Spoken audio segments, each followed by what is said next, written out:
ತಮಿಳುನಾಡಿಗೆ ಸಂಬಂಧಪಟ್ಟಂತೆ ಒಂದು ಬಿಗ್ ಬ್ರೇಕಿಂಗ್ ನ್ಯೂಸ್ ಬರ್ತಾ ಇದೆ, ಬನ್ನಿ ನೋಡೋಣ.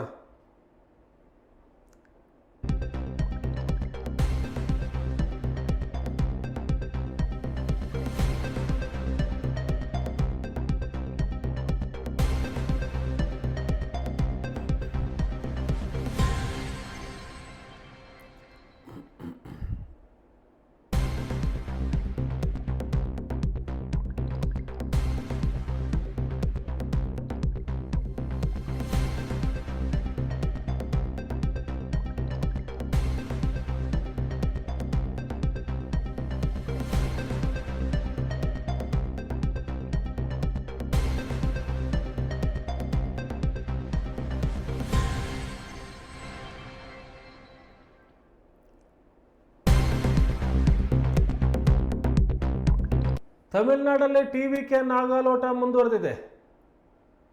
ಮ್ಯಾಜಿಕ್ ನಂಬರ್ 118 ಆದರೆ 112 ಸ್ಥಾನದಲ್ಲಿ ದಳಪತಿ ವಿಜಯ್ ಮುಂದೆ ಸಾಗಿದರೆ, ಲೀಡಲ್ಲಿದ್ದಾರೆ. ಇನ್ನೊಂದು 8 ಸ್ಥಾನಗಳ ಮುನ್ನಡೆ ಪಡೆದರೆ ಸ್ವತಂತ್ರವಾಗಿ ಅಧಿಕಾರವನ್ನು ಮಾಡ್ಬೋದು. DMK 64 ಸ್ಥಾನಗಳ ಲೀಡಲ್ಲಿದೆ. AIADMK ಏನು 65-68 ಅಂತ ಇತ್ತು, ಈಗ ಅದು ಕಡಿಮೆಯಾಗಿದೆ. AIADMK 58 ಕ್ಷೇತ್ರಗಳಲ್ಲಿ ಮುನ್ನಡೆ, ಅಂದರೆ DMK ಸ್ವಲ್ಪ ಏನಾಗಿದೆ, AIADMK ಕೆಳಗೆ ಬಂದಿದೆ. TVK 112, ಮ್ಯಾಜಿಕ್ ನಂಬರ್ 118 ಬಲ್ಲ ಬರೋಕ್ಕೆ ಇನ್ನೊಂದು 6 ಸ್ಥಾನಗಳು. ಬಟ್ ಫಲಿತಾಂಶ ಅಂತಿಮ ಅಂತ ನೋಡಿದರೆ ಇನ್ನೊಂದು 8 ಸ್ಥಾನಗಳಲ್ಲಿ ಲೀಡ್ ಬಂದರೆ, ಅಷ್ಟೇ ಸ್ಥಾನಗಳು ಸಿಕ್ಕರೆ TVK ಸ್ವತಂತ್ರವಾಗಿ ತಮಿಳುನಾಡಲ್ಲಿ ಆಡಳಿತವನ್ನು ಮಾಡ್ಬೋದು. ವಿಜಯದ ಹಾದಿಯಲ್ಲಿ ವಿಜಯ್ ಮುಂದುವರೆದಿದ್ದಾರೆ. ಪೋಖ್ರಿ ವಿಜಯ್ ಮಾಸ್ಟರ್ ವಿಜಯ್ ಮುಂದುವರೆದಿದ್ದಾರೆ. 112 ಸ್ಥಾನಗಳಲ್ಲಿ ಅವರ ಪಕ್ಷ ಲೀಡಲ್ಲಿದೆ. ಹಾಗಾಗಿ ಅತಂತ್ರ ಆಗುತ್ತಾ ಅನ್ನೋದು ಬಹಳ ಮುಖ್ಯವಾದ ಒಂದು ಅಂಶ ಆಗಿದೆ. ಅತಂತ್ರ ಬರುತ್ತಾ ಅಥವಾ ಬಹುಮತ ಸರ್ಕಾರ ರಚನೆ ಆಗುತ್ತಾ ಅಂಥೇಳಿ. ಬಹುಮತ ಸರ್ಕಾರ ರಚನೆ ಆಗುವ ಸಾಧ್ಯತೆ ಹತ್ರ ಸಾಗಿದೆ. ಏನಾಗುತ್ತೆ ನೋಡಬೇಕಾಗಿದೆ. ಬಹುಮತ ಸಾಧ್ಯ ಆದರೆ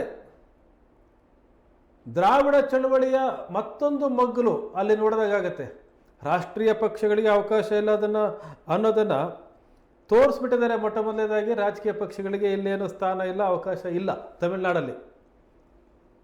ಆದರೆ ಪ್ರಾದೇಶಿಕ ಪಕ್ಷಗಳು, ಹೊಸದೊಂದು ಪ್ರಾದೇಶಿಕ ಪಕ್ಷದ ಸಮರ್ಥ ಉದ್ಭವ TVK, ದಳಪತಿ ವಿಜಯ್ ನೇತೃತ್ವದ ಪಕ್ಷ ಮೊಟ್ಟ ಮೊದಲ ಚುನಾವಣೆಯಲ್ಲಿ ಬಹುದೊಡ್ಡ ಸಾಧನೆಯನ್ನು ಮಾಡಿದೆ. ಆದರೆ ಬಹುಮತ ಆಗುತ್ತಾ ಅಂತಕ್ಕಂಥ ಕುತೂಹಲ ಇದೆ. ಇನ್ನು ಕೆಲವೇ ಗಂಟೆಗಳಲ್ಲಿ ಇದಕ್ಕೂ ಸಹ ಒಂದು ಉತ್ತರ ಸಿಗಬಹುದು. ಇನ್ನು ಕೆಲವೇ ಗಂಟೆಗಳಲ್ಲಿ ಸ್ಪಷ್ಟ ಚಿತ್ರಣ ಗೊತ್ತಾಗುತ್ತೆ ತಮಿಳುನಾಡಲ್ಲಿ ಏನಾಗುತ್ತೆ ಅಂತೇಳಿ.